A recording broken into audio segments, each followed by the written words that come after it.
West Wind 64. We are calling for justice for all victims of police violence. Mic check, mic check. Mic check.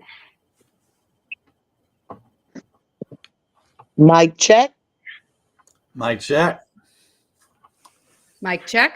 So, guys, sorry, did I cut someone off? I think you're good. Okay, awesome. So, sorry, guys, that I'm not able to come live for you guys to see me, and just you're only able to see a picture. We have a technical difficulties on my end. But again, like my brother said, this is West Wayne, so we're calling for justice, not only just for my big brother Tyrone West, but for all the victims of police brutality and or murder. So if you guys stay tuned, we're going to play a video that we play every week. So if you stay tuned, we'll be right back. Mic check. Mic check.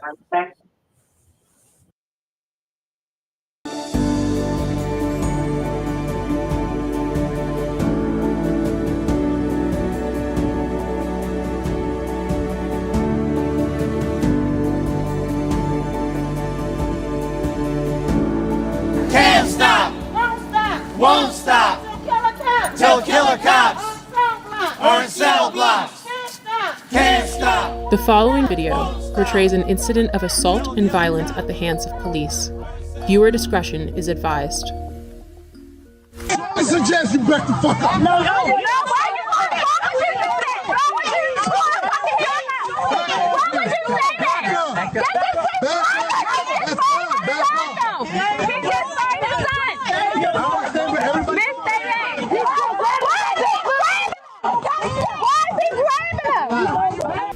This is Baltimore City Police Officer Jorge Bernardes Ruiz. In a video shot in 2016, Ruiz is seen with his knee on the back of an unknown man with a gun pointed at the man's head. His message was a clear one: concerned onlookers, adhere to my dictates or else. Here, we can hear Ruiz saying to Baltimore residents, I suggest you back the fuck up. It is documented that Baltimore police officer Jorge Bernardes Ruiz is a repeat violent offender, even without access to all complaints against Ruiz, undisclosed by BPD Internal Affairs records.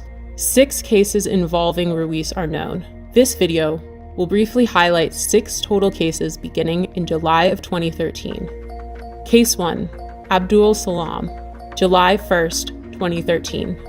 Here, Salam is seen victoriously smiling in celebration after the jury found Ruiz and 2 other cops liable for brutality against him.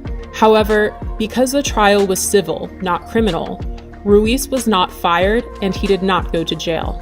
Police profiled me.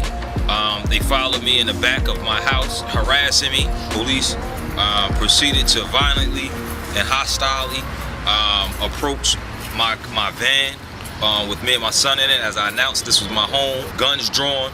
Once they reached my vehicle, they violently pulled me out, ramshacked my vehicle with my 3-year-old son strapped in his car seat, threw me against the gate, slammed me repeatedly.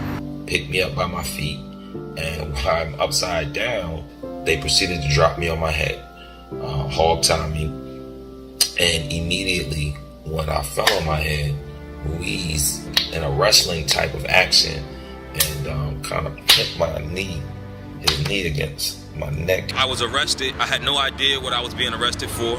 My son is scarred to this day. He remembers the incident as it happened yesterday. When he talks about it, he always refers to Daddy being on the floor with police yesterday. Case 2, Darrell Harris, profiled, as seen in this video, July 17th, 2013. Yeah, I said, what's wrong with it? Improper wear with it. There's no such thing as improper wear. You gonna tell me my job, bro? I know the law. Are you gonna tell me the law? I know the law. You gonna tell me the law? I know the law. What's the problem? You giving me a ticket? You need my license registration? Yeah, let me get that. To profile, y'all use the seatbelt as a reason. Profile. Do me a favor, take out your keys. Dad, you can record for what? Nah. I don't feel safe right now. Do you want me to step out the car? Do you want me to step out the car? I'll step out the car. Call the police, man. What do you call a supervisor? Don't about to do shit. This is getting uploaded to the internet right now. Yeah. And we are two law-abiding citizens that we are getting targeted, and I don't know why. Just 24 hours later, Bernardez Ruiz played a leading role in the police killing of unarmed Tyrone West. Case number 3, the murder of Tyrone West, July 18th, 2013. My brother Tyrone West was brutally murdered on July the 18th, 2013. In both of these cases, when you look at the pleadings and the harsh language of these officers that have been quoted to me by reliable witnesses, the N-word. And Killer Ruiz and Killer Chapman and the rest of those 11 to 15 killers, including David Lewis, took something from my family that they can never give us again. And that was my brother Tyrone West, one unarmed man who was brutally murdered, beat to death in broad daylight.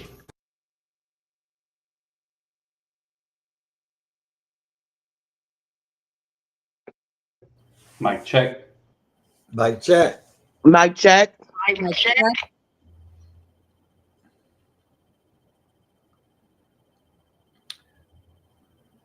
Tawana, you're on. Yes, can you guys hear me? Yes. Okay, thank you so much. Thank you guys for tuning in.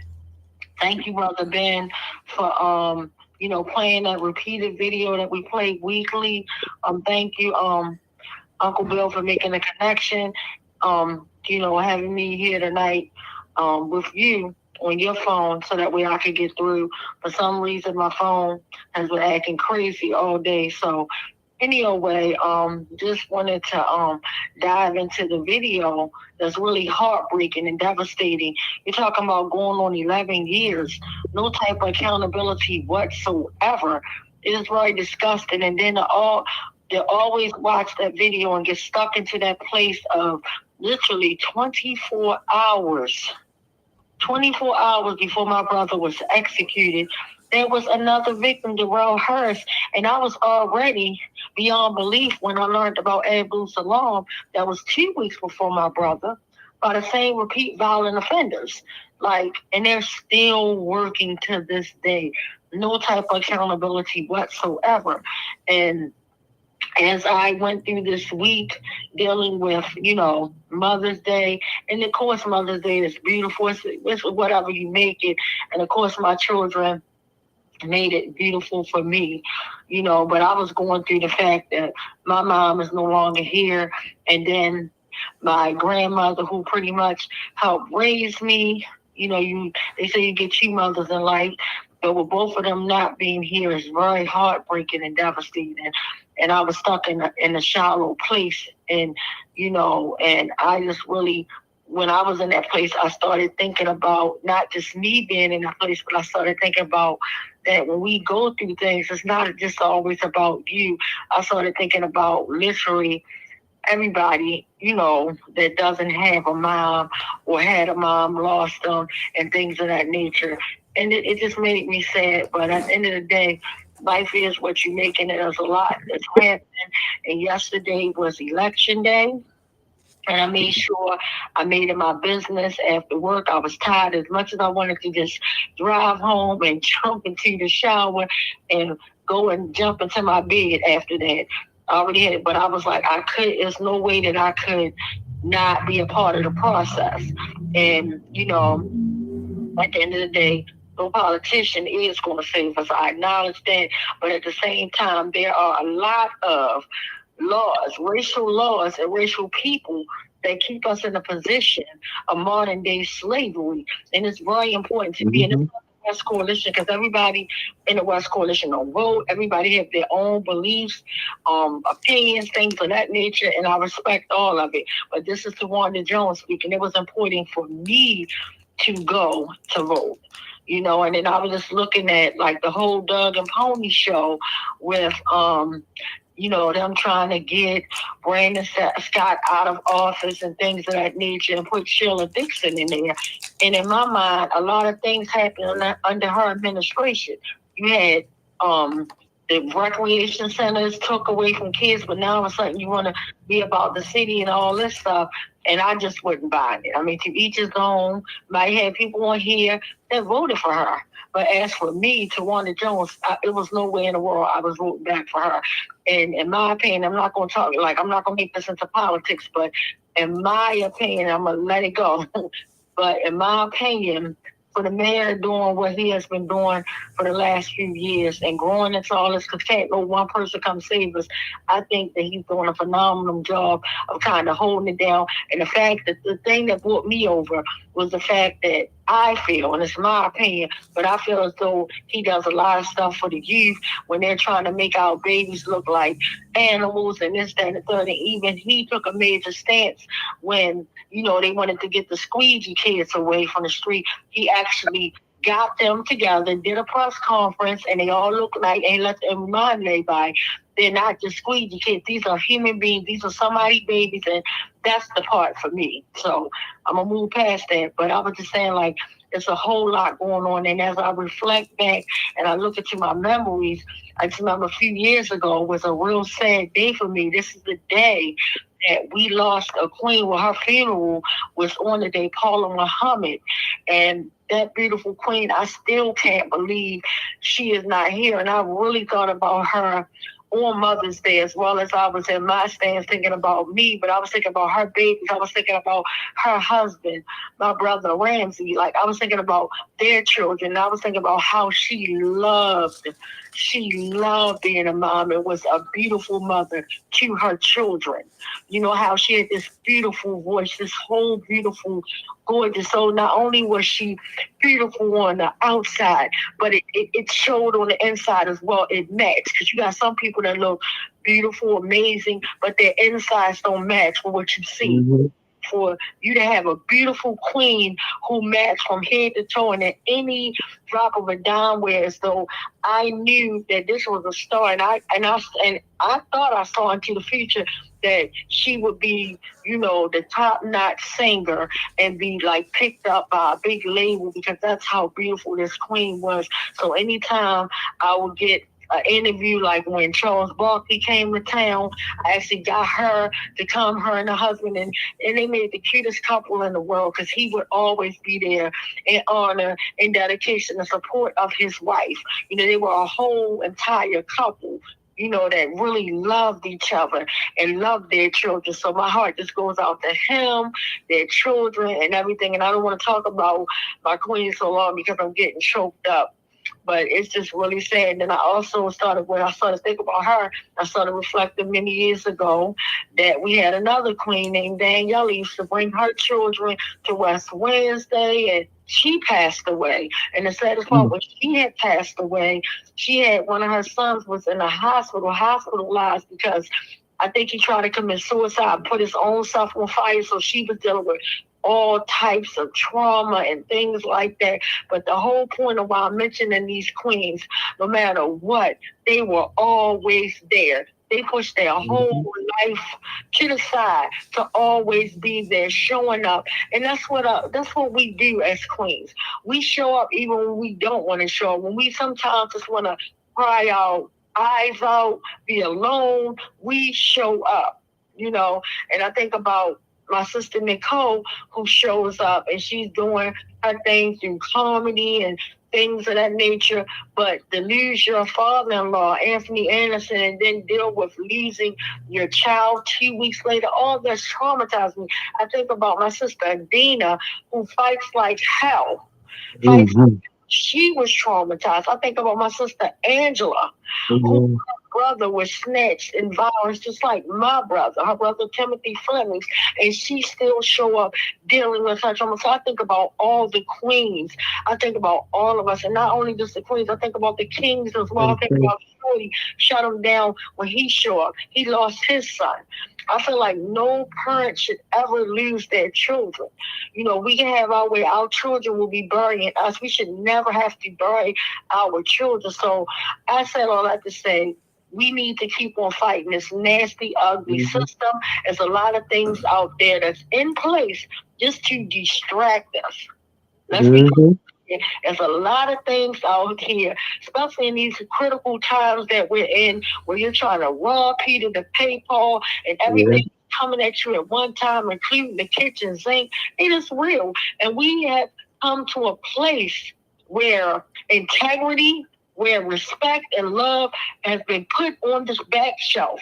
And that is ridiculous. And those are the key elements to life that actually keep us going and keep things running smoothly, no matter what type of trauma, pain, and those things that come into place. But the thing that keeps you through is the integrity, the respect, all that. But it's like nobody's loyal to their word. People just like hurt people. Right now, a lot of people are hurting. We're all hurting in our different situations. I may be hurting in my struggle of fighting for accountability for my brother, not just my brother, but this is an extended love that goes to demolish this whole entire disgusting system that's built to break us down. But when you see all this stuff, and I just look back, and sometimes you feel like, am I doing it in vain? It's hurtful because all this fighting like hell, never, ever missing a beat. I still don't have accountability. And it's just like everybody that done stepped into or they came up, sometimes after you see that they get everything, but you work so hard, you bust your butt, just always get smacked in the face. It's horrible. Like, people have no idea of the pain that people wear. Like, we wear many hats.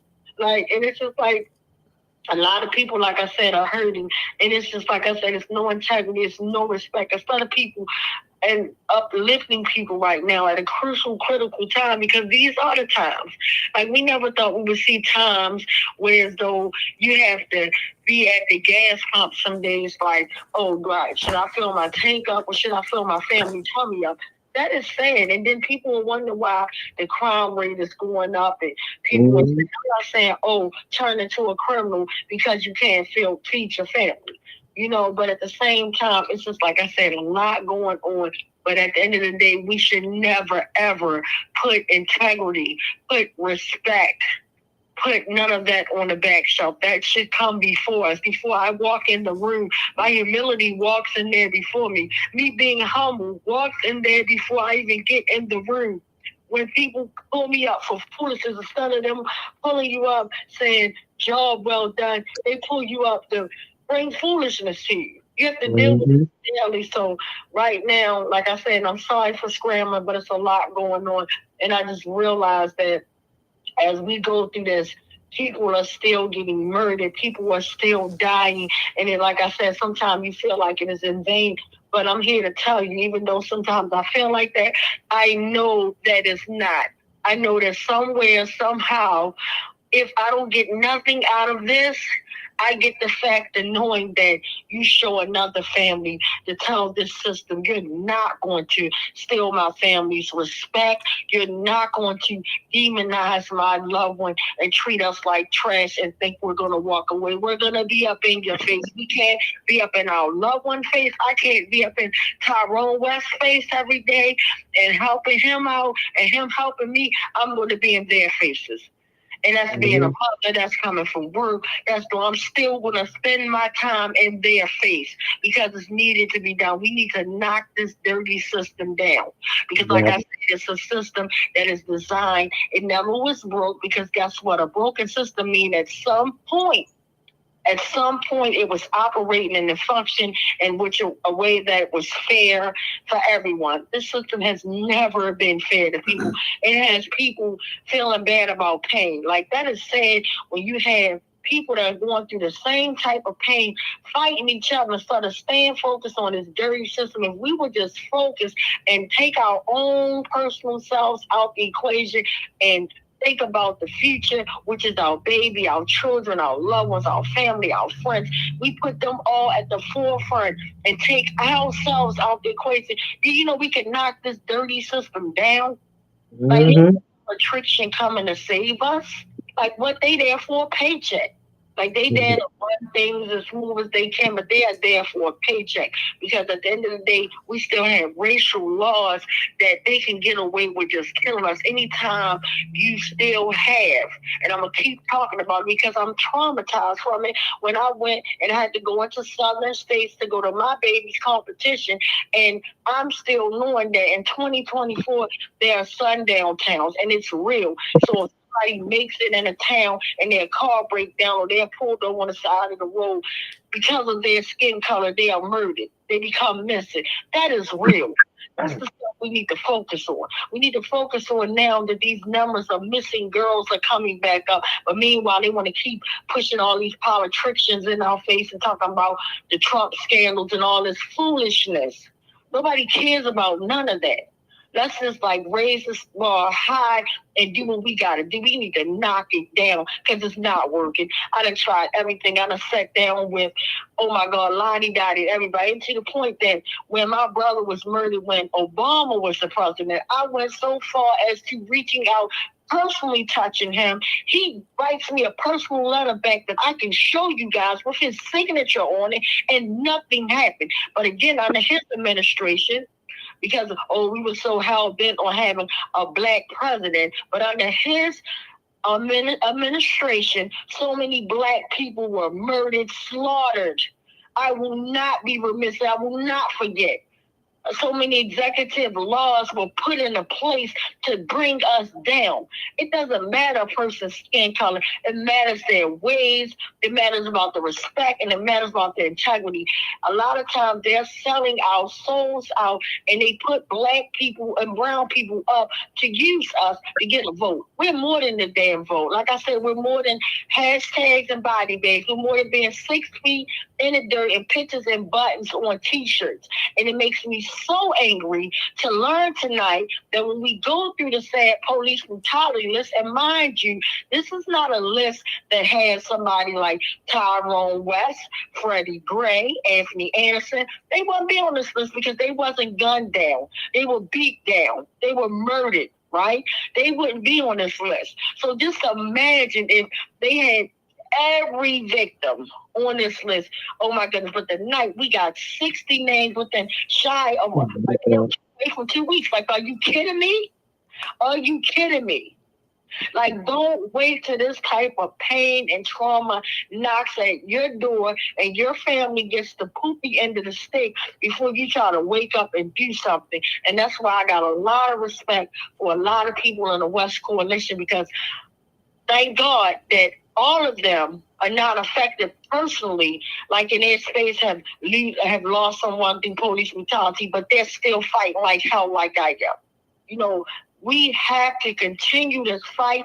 It's very important because guess what? They're continuously murdering us every day. They're continuously letting someone that they know didn't do a crime go to jail. Like, and spend their whole life, and then 30, 40 years later, they say, oh my goodness, we found out that so-and-so didn't murder this person. You then knew that person ain't kid. That person didn't murder nobody, but you just didn't care because it was a black or brown body that was sitting there, rotting away, whole life gone. And then the first thing this capitalist system wants to do is throw you a couple crumbs and pennies. It's not about the income, it's about the outcome. I say knock this whole entire capitalist system down. We can't keep playing with it. I don't know what that looked like, but I know that it needs to be done. Brick by brick, wall by wall, this whole capitalist system must fall. That's the only way that we're going to get through to anybody. And it's just sad. So I'm going to do a mic check. I'm going to check and see if we got any questions or comment. I'm going to check in to see if anybody else want to say something. And I'm just like over it, but I'll never be over the fight. When I say that I'm over it, you just get so fed up to the point that you're like, I'm tired of talking about it. I'm ready to put boots on the ground like I'm doing even more powerful. Like I'm ready to switch these boots and put on bigger boots. Like Right. needs to be done. And then while they get these politicians, anytime you have people putting in billions of dollars, right, just to become a politician, I'll give you $60 million because I want to come in the race. Like that shouldn't even be allowed. But meanwhile, 60 million people are hungry. 60 million people are suffering. 60 million people are without their loved ones or have jobs, none of that. But I can throw $60 million in to get in an election. Like, really? Like, come on now. Enough is enough. Mic check. Mic check. Mic check. Tawanda, I'd like to say something, but I could also read the comments. Which would you prefer first? So you can say something and then you can go to the comments. Okay, I just want to give another opinion on the voting question.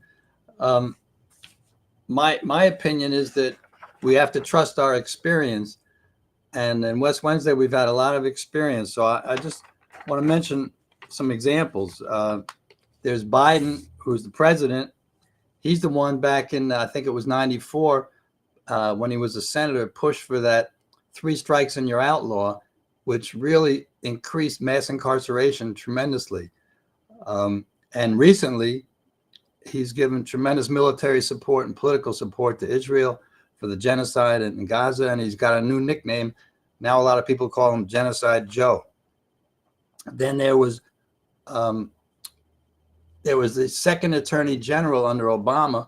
Her name was Loretta Lynch, and she promised to help out the West family in fighting against, fighting for accountability for those cops that took Tyrone's life. And when push came to shove, she refused to really help, and so she had been dishonest with us. Marilyn Mosby would never reopen the case, the city state's attorney. The current city state's attorney keeps shuffling around responsibility for who might reopen the case. The attorney general currently in Maryland is supposed to be looking back at all the cases that were decided, the cause of death or the manner of death was decided by the medical examiner under Fowler, as you call him, Tawanda. And it's been quite a while, and that hasn't gone anywhere. And then we've got Mayor Scott, who he pushed tremendously hard to get worthless Worley to become the new police chief. And Worley, as we know, was commander of the Northeast District at the time when cops under his command stole Tyrone's life and committed other acts of brutality. So I think Worley is truly an enabler of police brutality and murder. And Scott pushed really hard to get him in as the police chief. So I don't think that revolution is on the ballot in any of these elections. And I don't think that we can really change the power dynamics through the electoral process under capitalism. So I, for one, don't vote. So I just wanted to explain a second point of view on that question, because I know it was an issue discussed tonight and last week at West Wednesday as well. Okay, can I say something real quick?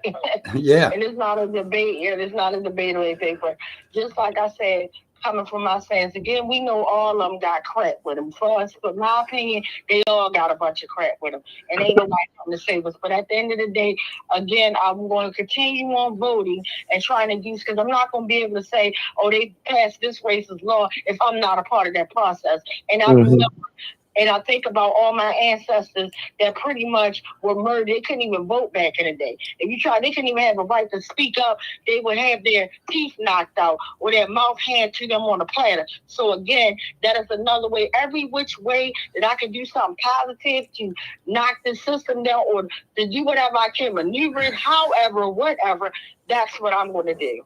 Yeah. To add that to the conversation. All right, point taken. We have a friendly disagreement. That's fine. Would you like me to read the comments, or does someone else want to talk? Yeah. Should I go ahead with the comments then? If anybody, I'm gonna open up. If anybody else want to say anything for Uncle Bill, reads the comments. Mic check. Mic check. I got something to say.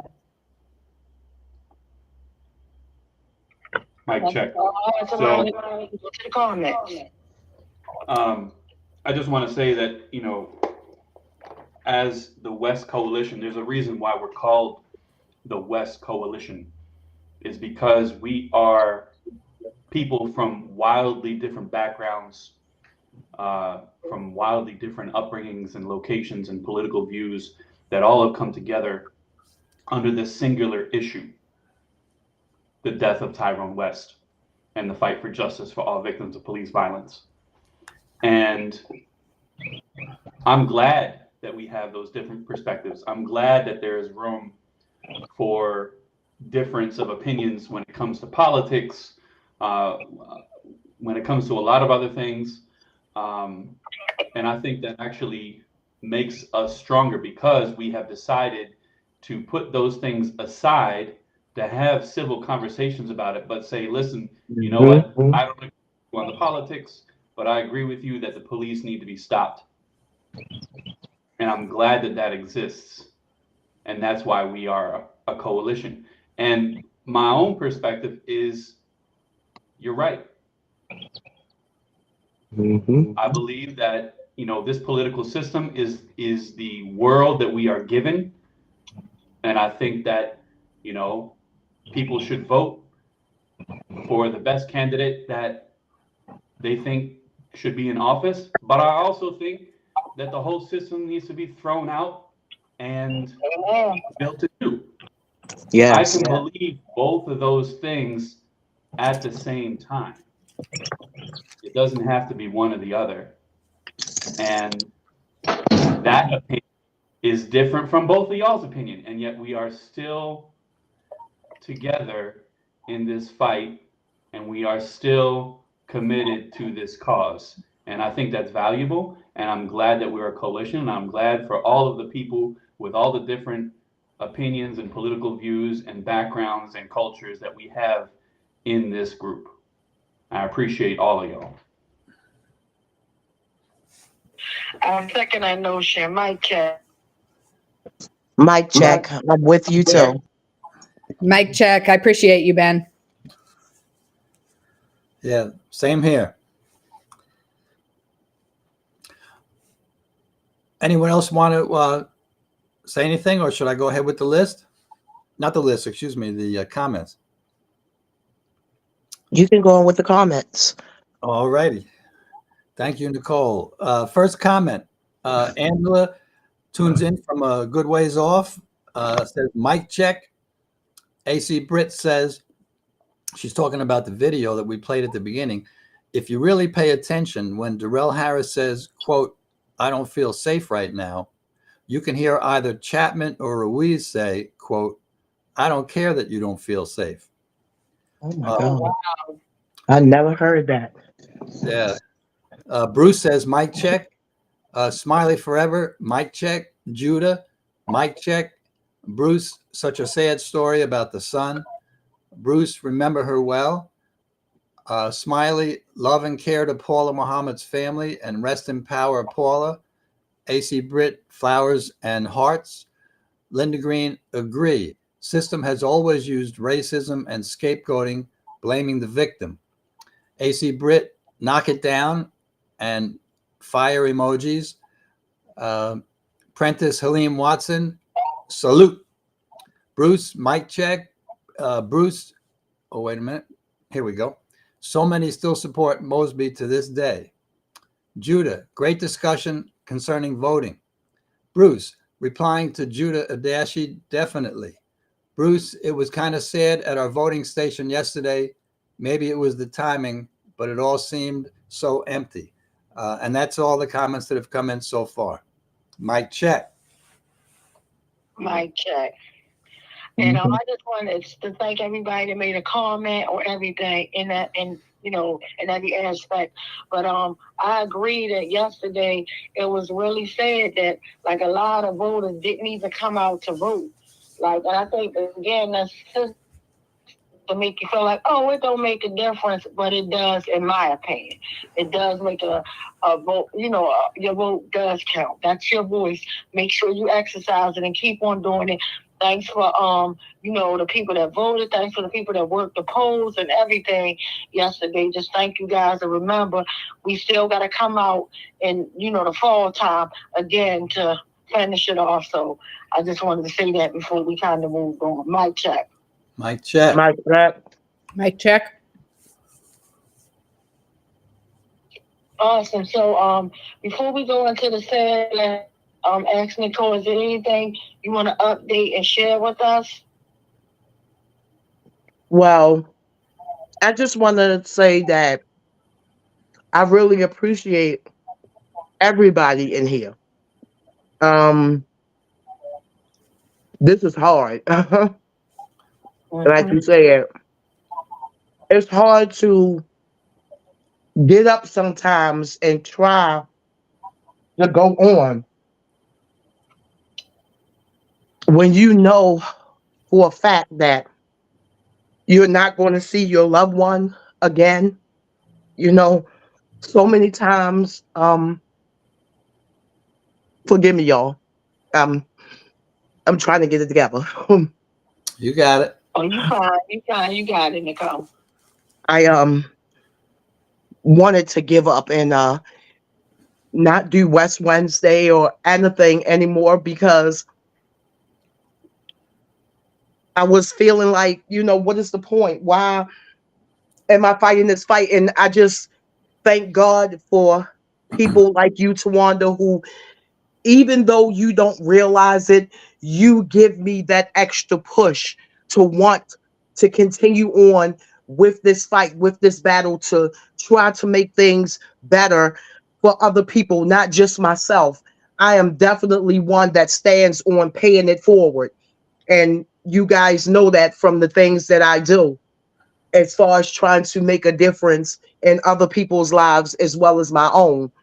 But I just thank y'all for your patience and your commitment and always standing behind me and my family as well. Via I can make it out to West Wednesday in person or be on here on the live streaming. I know that you guys have my back and y'all always uplift my daughter and my father-in-law no matter what. And I thank y'all for that.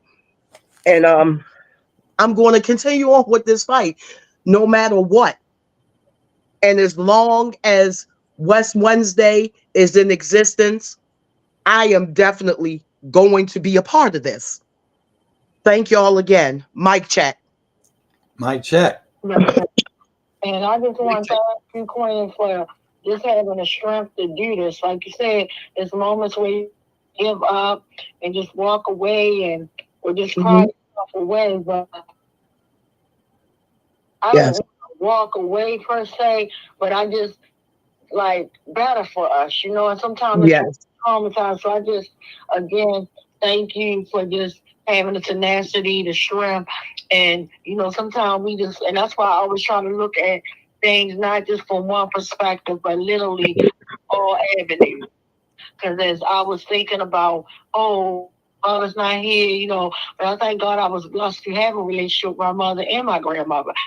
God that I have aunties now that are mother figures in my life. And so just be thankful for the moments. But then I started thinking about the mothers who lost their children. I think about my aunt who lost my cousin, Tavon. I can only imagine her pain.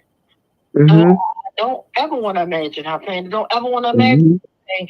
But just to say that I love you, keep fighting, and I'm always there. Like if you ever need anything, if you need cry, vent, whatever, a hug or whatever you need, a phone call away.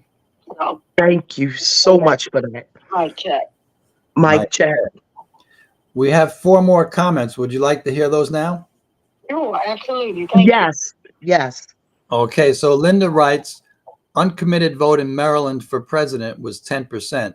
And what she's describing is people who wanted to make a protest vote against the genocide in Gaza. And so rather than putting down Biden's name, they put down uncommitted. AC Britt says, yes, Linda, it was a nice sized protest vote. Linda says, replying, mostly in response to continued attacks on Gaza. Bruce says the powers to be must have really freaked out all the freaked out with all the campus protests. Even Occupy movements didn't get shut down like these did so quickly. And then Bruce adds, even with so much media supportive of Israel and U.S. policies, so many are no longer buying into the official version of what is transpiring in Gaza and Palestine. So that's up to date now on the comments. Mike, check. Oh, one more. Bruce says, power to the people. Yes, power to the people. And I just want to give a big shout out to everybody, Lottie Dottie and everybody that did the protest, that put their line, as well as education, just everything on the line. Like, I love you guys. Like this is what about, like, this is what, when you look back and you reflect, you know, on your life, and at the end of the day, and when it's all said, and you can look at that, or it seemed like it was in vain, or it seemed like you will realize that you did it for a reason. To me, the most, I always say they always say that, you know, we have freedom and that, but that to me, freedom when you stand up, even though, you know, in our eyes, you really don't have freedom, because we did. Why are they knocking the, you know, taking the encampments down and harassing them and taking their freedom away and traumatizing them? But that should let you in the power. Like I always say, they may have the weapons and guns, but we have the power, our voice, our body on the line. And as Boone would say, putting skin in the game. Putting skin in the game, not just talking about it, but being about it. And any and everything you guys have doing is a plus, is a bonus, because you literally don't have to do anything. So if you're the type that, hey, I don't want to go to a protest, I'm just, you know, everybody's not for everybody, but whatever you can do, even if it's putting out a flyer, you know, things of that nature. And a shout out to People Powers Assembly. They're doing a protest this Saturday, Friday, but I'm not able to go because this Friday is my baby's prom, and they're going to be at Admin Bay office from, I think it's 12 to 1 o'clock or whatever, but I'm going to be getting my baby ready for the prom. But the fact that they put my brother's name on the flyer and another victim, and about accountability, lots of love, because I didn't know what's going down. It's like several people hit me up like, oh, y'all protest? I'm like, and I was like, okay, no, I didn't know about this, but happy to hear about it, and I wish I could be a part of it and things like that, but I'll be getting my baby girl ready for her prom. But just a big shout out. I said all that to say, if you can't do nothing but just spread the word, or if you're at a table with your loved ones, and if your family is prejudiced and they're saying hurtful things, you step up and you say, oh no, that is not right. Because when you say, don't say nothing, what you're doing is co-sign the racism, co-signing the hate. That's right. Part of that table. If you're a part of that table, breakfast table, dinner table, family function, event, and you hear something hateful, racist, or whatever that shakes the core of your soul, you need to address that issue. And a lot of us, we get stepped on, especially as women, when we speak up for something right. Sometimes a lot of people catch blows for other people, and they were just speaking because somebody else felt uncomfortable. So they say, you know what, I'm going to step up to the table and just speak for them. And then they catch bullets. I just say, catch all the bullets you can catch, because this is what life is about. It's about being respectful and responsible, and that's when integrity shows when nobody's around. Integrity shows up when people are around and when nobody's around, and always doing the right thing, even if you're the one that's looked at like the elephant in the room. You have to be the elephant in the room, so be a good elephant. If you hear something that's not right, say something, because sometimes a lot of things are spread and taught. These things are taught. Like a baby, no matter what color they are, and I'll leave it as that before I read out. But a child that's saying that children are born in the world and they have no idea about anything. They have no idea about color. They have no idea about race, sex, none of that, right? These things are taught Let's be crystal clear as That's a right. teacher. That's I right. I teach my babies in my classroom love, respect, integrity. I teach them. So you have to be careful. The hand around the cradle rules the world. So it's taught when it's taught. It's taught. It's nothing that they just, oh, I'm just saying hurt, prejudice, or racism. No, this is something that is taught. And if you see something and if you see something you know it's not right, say something. And I'll just end on that note because I'm just going to go back real quick. And I promise I'm going to wrap it up because it's getting late and we have a long list. But I just remember the first time, and I will never forget it. And I spoke upon it. But some of you might have heard this story, some of you may have not. But I just remember the first friend besides my best friend Kira that I, because me and her grew up together, neighborhood things like I went to a pre-K class together, all of that. That's my bestie, everybody know it. And I'm blessed to still have her in my life as a best friend. I take none of that for granted. But I remember my first friend was I still remember her. Tawanda, you're breaking up a little bit. Hello? Can you hear me now? Yes. Yes. Yeah, we both were pretty much crying because our mommies dropped us off for school and we were there just, embracing each other. And at the time, she's a white girl, but I'm looking at her like, hey, this is my friend, and then we started, from that moment, we had a special bond. To make a long story short, I would literally my mommy would send me some money or whatever, my little wallet and say, you could buy something for the cafeteria. And I remember I bought Deborah some cookies, some 3 little cookies in a bag. But long story short, we bonded. And so that day, I remember she said, I'm going to write my phone number down for you and call me. And she did that. I wrote my number down and, gave her, we exchanged numbers. And I'll never forget that night I called and I had to get permission from my grandmother first because my mother was at work. And I said, Granny, I want to call my best friend Deborah. She said, well, okay, did your homework, ate dinner. It's not too late. It's not, because she didn't believe in calling anyone home after 7 in the evening. So it was around 6 something. So she's like, okay, but I heard it's getting late. So she dialed the number for me. Speeding up, I'll never forget her white racist grandfather that answered the phone. At the time, I didn't know that this man was a racist, but he answered. And I said, hello, can I speak to Deborah? And I guess he knew from my voice.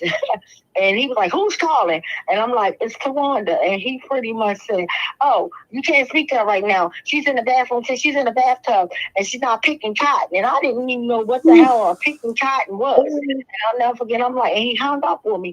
And I was just looking so puzzled at my grandmother, because when you have a relationship with someone, you know when something's not right, even if they don't say nothing. So me walking away with a sad face and a puzzled face, and my grandma's like, what's wrong, Tawanda, you okay?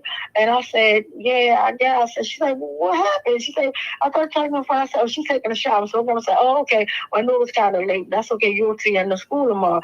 And then I asked my grandma, I said, what's picking cotton? And when I said that, it looked like my grandmother's soul left her body. She said, what? Where did you hear that from? And at that moment, my grandmother was forced to have a conversation with me about, prejudice, people being prejudiced, racism, this uncomfortable conversation, and even telling me that her mother had picked cotton. And it really hurt. And I remember she had a tear in her eye, and she told me never to call. She ripped Deborah's number up, and that broke my heart. But she was like, she didn't want me to face that no more.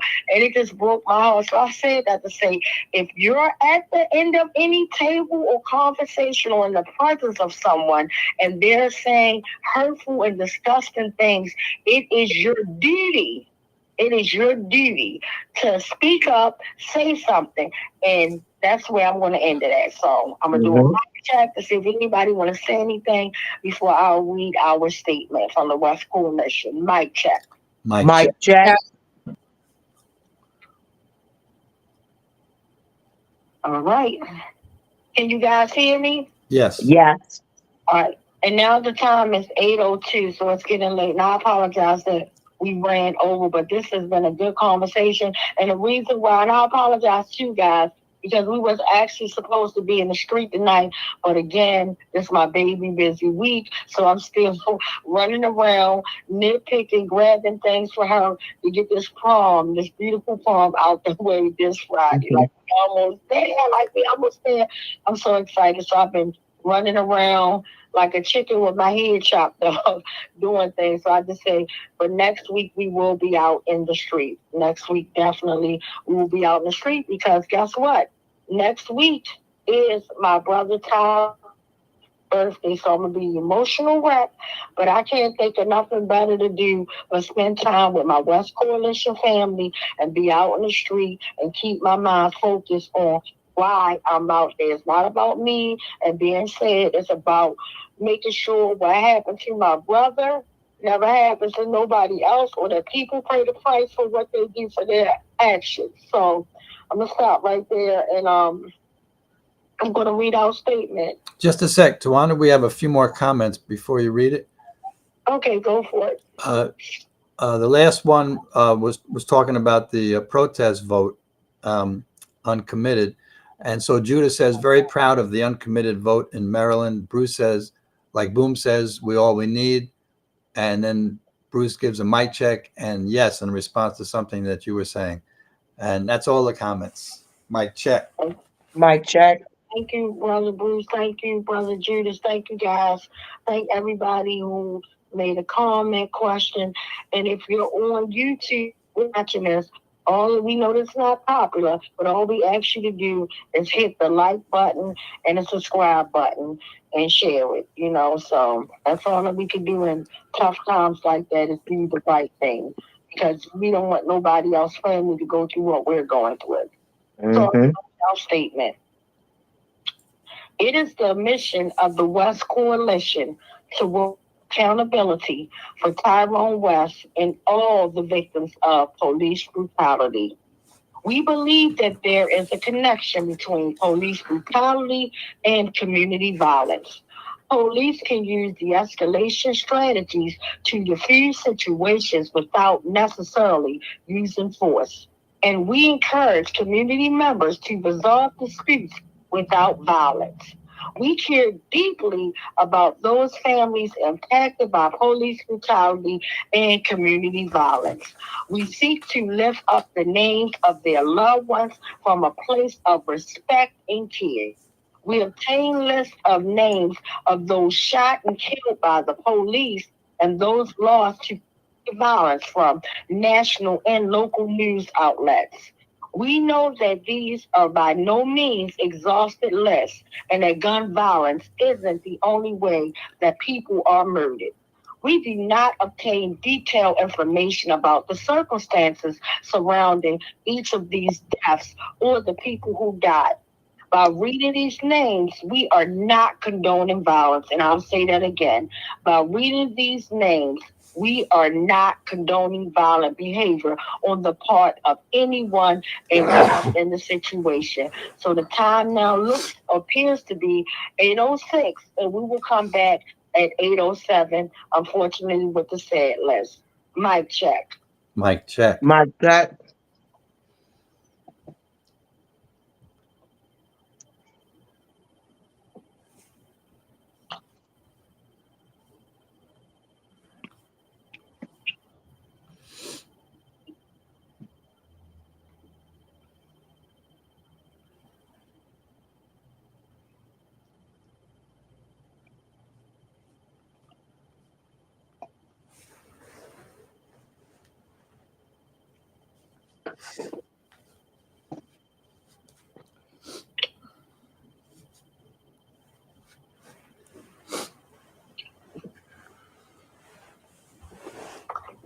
Thank you, guys. The time now is 8:07, so thank you guys so much for taking the time out to, just being with us and giving a moment of silence. So now, unfortunately, this is the saddest part about West Wednesday, as if we testify about what happened to our loved ones, but just hearing a name on any sad list is very heartbreaking, and our hearts go out.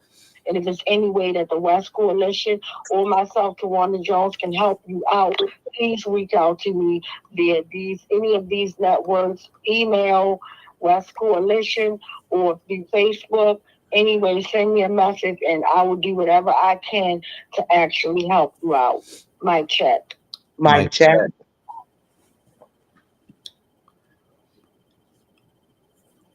Brian, are you with us for the community violence, community death list? He is not.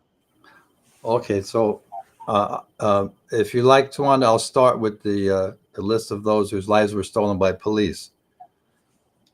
Okay, you can start with it. And unfortunately, guys, like I told you, we have a long list. To the point, Uncle Bill will be doing half, and my sister Hillary will be doing the other half. It's devastating. Mic check. Mic check. Mic check. Yeah, so I believe this is the worst list we've ever had. It covers police killings from April the 28th through May the 10th. That's 13 days, just shy of 2 weeks. And as Tawanda announced earlier, the police killed 60 people. So it's going to take us a little while to honor and uphold all the names. If we could repeat them after I say it, that'd be great.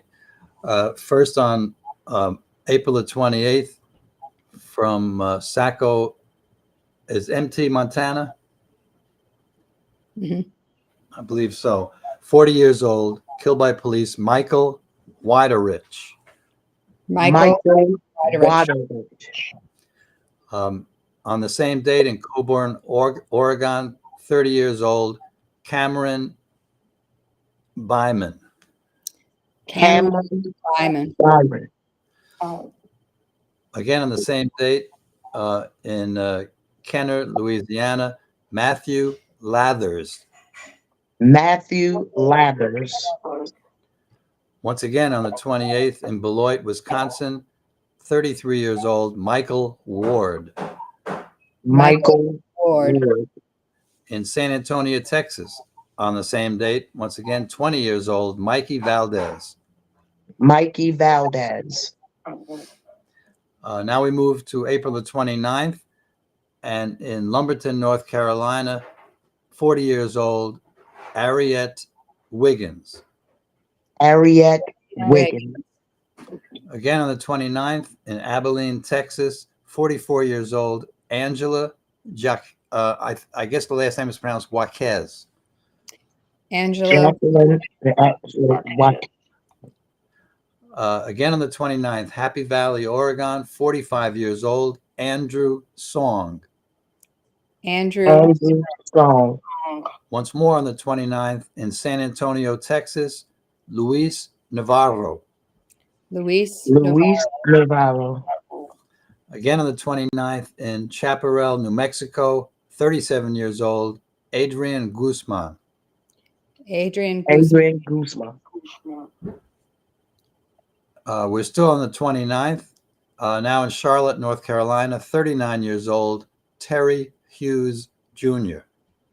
Terry Hughes Jr. Moving now to April the 30th in Cove, Texas, 39 years old, Christian Acosta. Christian Acosta. Again on the 30th in Billings, Montana, 45 years old. This happens to be a Native American man, James Bennett. James Bennett.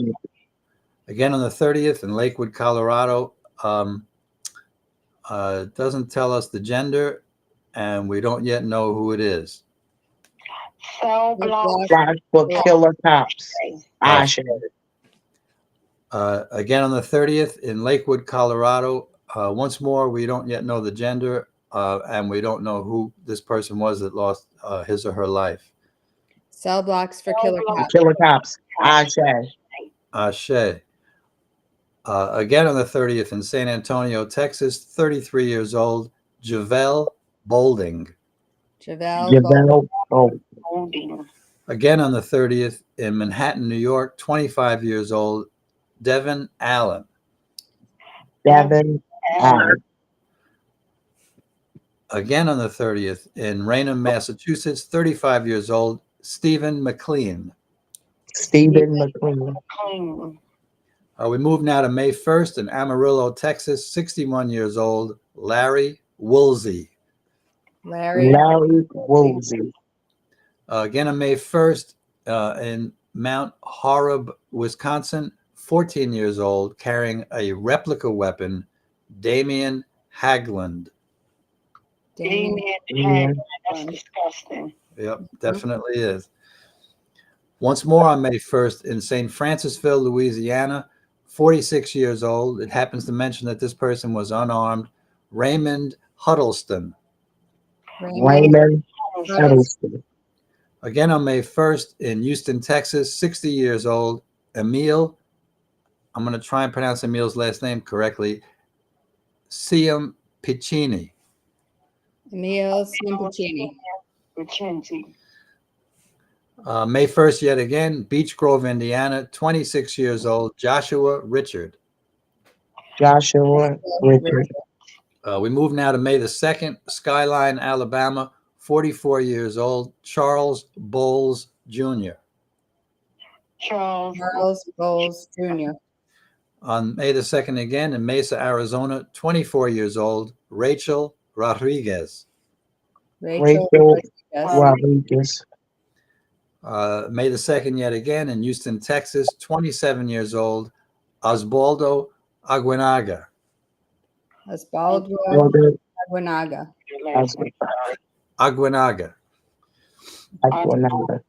Thank you. May the 2nd yet again in Colfax, California, 37 years old, Stephen Sharp. Stephen Sharp. In York, Pennsylvania, not far from us, 32 years old, Zachariah White. Zachariah White. May 2nd yet again in Los Angeles, California. This person happens to be of Asian heritage, 40 years old, Yang Yang. Yang Yang. Yep. Once more on May the 2nd in Hudson, Florida, 29 years old, Isabella North. Isabella North. Okay, I'll take over for you. That was a lot. Oh, yes. Thank you. Thank you. For Yep. On May 3rd, 19-year-old man in Tiffin, Ohio, Blake Fleur. Again on May 3rd, in Port Angeles, Washington, 38-year-old Joseph Haddon. Joseph Haddon. Again on May 3rd, in Dover, Ohio, 34-year-old Kendall Woodard. Kendall Woodard. On May 3rd, in Fort Walton Beach, Florida, 23-year-old Roger Fortson. On May 4th, in Aurora, Colorado, 28-year-old Jose Rodriguez Valderrama. Jose Rodriguez Valderrama.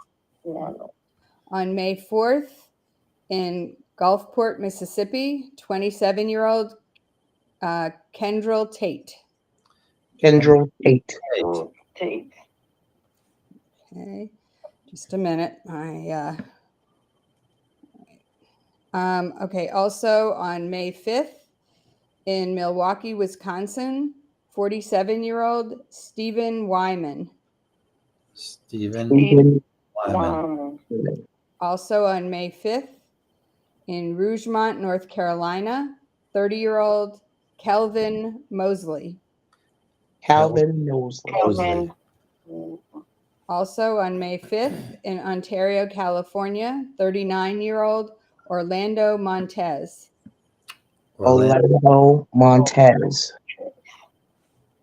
Also on May 5th, in Oklahoma City, Oklahoma, 46-year-old Kenneth Alson.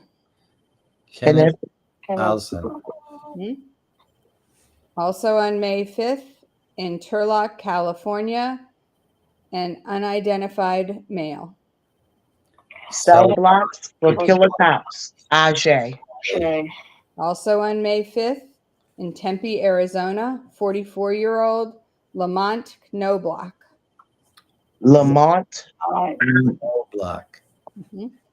On May 6th, In Abilene, Texas, 70-year-old John Dutton. John Dutton. On May 6th, in Fairleigh, West Virginia, Justin Grant. Justin Grant. Also on May 6th, in St. Paul, Minnesota, 41-year-old Pepsi Heine. Pepsi Heine. On May 6th, in Portland, Oregon, 45-year-old Richard Perez. Richard Perez. On May 7th, in Phoenix, Arizona, 27-year-old Christopher Tavares. Christopher Tavares. Also on May 7th, in Summersville, West Virginia, 36-year-old Jonathan Pritt. Jonathan Pritt. Also on May 7th, hold on a second. Sorry for the... We're doing the best we can to honor these. I know it's okay. Also on May 7th, in Plant City, Florida, 40-year-old Anthony Gomez. Anthony Gomez. Mm-hmm. On May 8th, in Ranger, West Virginia, 46-year-old Harmon Davis. Harmon Davis. On May 8th, in Chandler, Arizona, 45-year-old Ruben Lopez. Ruben Lopez. On May 8th, in North Ridgeville, Ohio, 41-year-old Jason Norris. Jason Norris. On May 8th, in Galveston, Texas, 39-year-old Jesse Hartman. Jesse Hartman. On May 8th, in Lakewood, Colorado, an unidentified male. Cell blocks for killer cops. On May 9th, in Victorville, California, 32-year-old Nicholas Contreras. Nicholas Contreras. On May 10th, in St. Louis, Missouri, an unidentified male. Cell blocks for killer cops. Also on May 10th, in Midland, Texas, 38-year-old Joseph Munoz. Joseph Munoz. On May 10th, in Kansas City, Kansas, 18-year-old Jordan Cole. Jordan Cole. Also on May 10th, in Ceres, California, 22-year-old Alexander Ortega. Alexandra Ortega. On May 10th, in Memphis, Tennessee, 39-year-old Freeman Sherman. Freeman Sherman. And that's the last name that we have for tonight. That was enough. Good. Yes, it was more than for sure. Way too many. Yeah, Louie, and thank you, Bill, for that. And I just want to apologize because I didn't want to sound like heartless when I couldn't pronounce the first name. Yeah. Thank you, Bill, for saying the name again because it's kind of hard to hear you over my device when they have a technical difficulty. Definitely didn't want to be dismissive or disrespectful. Mike check.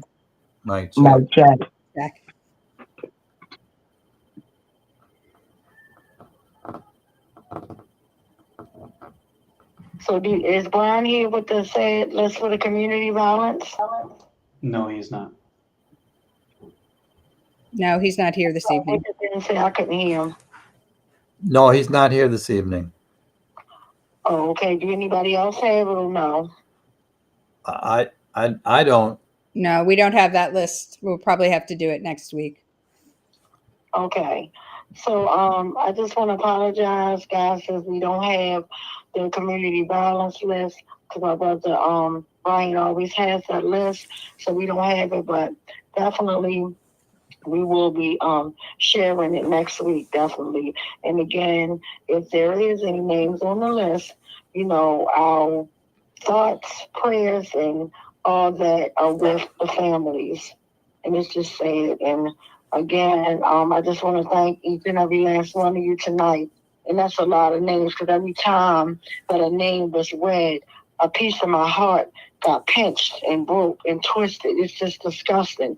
From having someone as young as 14 to someone as old as 70. Like, that is disgusting. Like, Yes. it's horrible.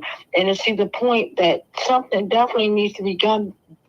Something definitely needs to be done, because they are comfortable with executing us, because they know that the thing that gets them off is, I fear for my life, and they walk away. But what about how we fear for our life as we just gunned down or beat down or traumatized, or having a home invasion done on us, or them invading our car space? Safe, we pull over, we're vulnerable, we're trying to, you know, comply, and then because they're having a rough day, our life roughly ends. That is disgusting. We really need to do something about it, because they're getting too comfortable, and every time it's sadness, it's horrible. But something about 2024, it's been devastating. I thought that like last year, the murder spiked up so bad. And it was like, that was, you know, it was a big spike in the police and all that stuff. That was last year. But it's like, come on now. We only like, really? All these names, and they getting so comfortable. And then we take a week break, or they don't uplift. It ain't us taking a break. Let's be crystal clear. Right. Get the information, we're not able to read it. So if we go on the webpage and we don't see any names, we can't give you guys nothing. But then when we come back, it's just like all these names. Like, come on, too many names, too many cases. Like, something needs to be done, because we are more than hashtags and bodybuilding. And being 6 feet in the dirt and pictures and buttons on t-shirts. We're more than being brutalized, because again, everybody that has a bad encounter with a law enforcement officer, sometimes they are fortunate enough to survive, but then they have to live with the trauma of being brutalized, and then nobody really wants to hear from them, because they're like, oh, well, they survived. No, ain't no that is horrible. Nobody deserves to be brutalized or murdered by anyone. And that has always been our thought. So thank you guys for your time. Sorry we started a little bit late and we ended a little bit than normal. But again, thank you guys. Remember, live to love, love to live. I love you all. And we will definitely see you out in the streets next West Wednesday, which will be my brother Tyrone West's birthday. And it's going to be really emotional for me, because a few days later after his birthday, my grandmother passed away a few years, ago, and that's traumatizing and devastating to me, because all she wanted to see in her 80s, her late 80s, was accountability for her first grandchild. She didn't understand. I always hear my aunt say, why? In her version of how my brother was murdered, all she pictured him with when she got the news, and this is an elderly woman, when she got the news, she said, why did they leave my baby in the gutter? I don't know why. So I guess her knowing that he got murdered on the streets, all she could see is his life being snatched, and he's left there in the gutter to die like that. That's all she saw. And it's just so sad that I wasn't able to do what I thought I could do, was come give my grandmother the biggest hug in the world and say, Grandma, we did it. We finally got those killer cops arrested. And I'm just hoping that I'll have the day to hug someone in my family and tell them we did it. Not I did it. We did it. That's all I want to do. I'm going to end on that note before I get too emotional. Sorry for being all over the place, but no problem. Live to love, love to live. I love you all. We will see you guys next week on Green Mountain 33rd. Mic check. Mic check.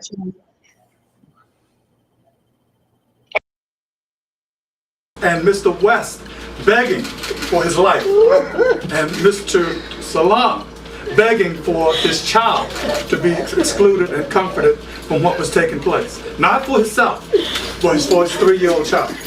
Case number 4, Adina Britt and family, September 10th, 2015. My name is Adina Britt, and I wanted to submit a 30-second testimonial that Jorge Omar Bernardez Ruiz is one of the 11 terrorists that came into my house performing a home invasion in September 2015, terrorizing my entire family and even holding my 12-year-old son at gunpoint. He needs to be stopped. Case number 5, unidentified arrestee, assaulted in 2016. I suggest you back the fuck up. No, why you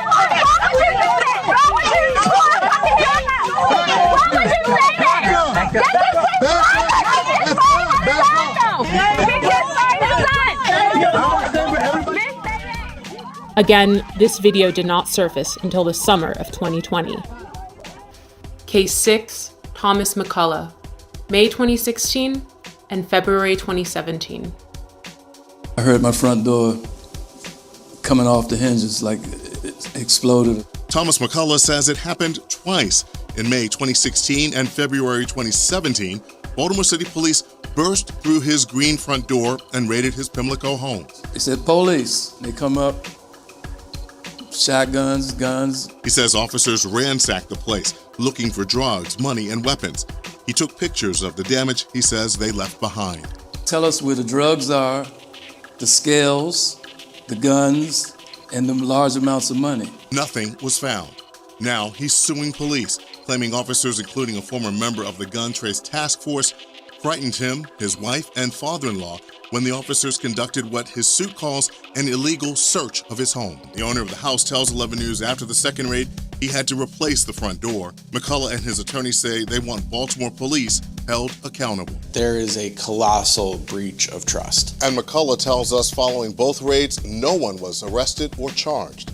This all begs the question, when will Baltimore City State's attorney see the prosecution of Bernardez Ruiz as warranted? They were the stopping officers in these so-called jump-out cars, unmarked and so forth, that stopped both the West vehicle and the Salam vehicle without probable cause. And these officers are the ones that also were joined by others, but they are the ones who initiated the stops, pulled both men out of the vehicles, and commenced the vicious activity that was thrust upon them. And the office of Ruiz that started this attack is still working and working with promotions. He is now sergeant. But the fact that this repeat violent offender had a history leading up to my brother. There was Darrell Harris, there was James Green, Joseph Green, Abdul Salam. No one family deserves to be brutally murdered or brutalized by this repeat violent offender Ruiz. It is time we take action. The time is now. Baltimore police officer Jorge Bernardez Ruiz is a repeat violent offender. Based on these accounts, in accordance with the law, we, the West Coalition, call for him to be fired, prosecuted, and incarcerated. We're more than hashtags and body bags. We're more than being 6 feet in the dirt and pictures and buttons on t-shirts. Our lives matter. For the safety of our city, the prevention of further harm, and the justice for these families, we see no other option. And again, I'll say, the time is now.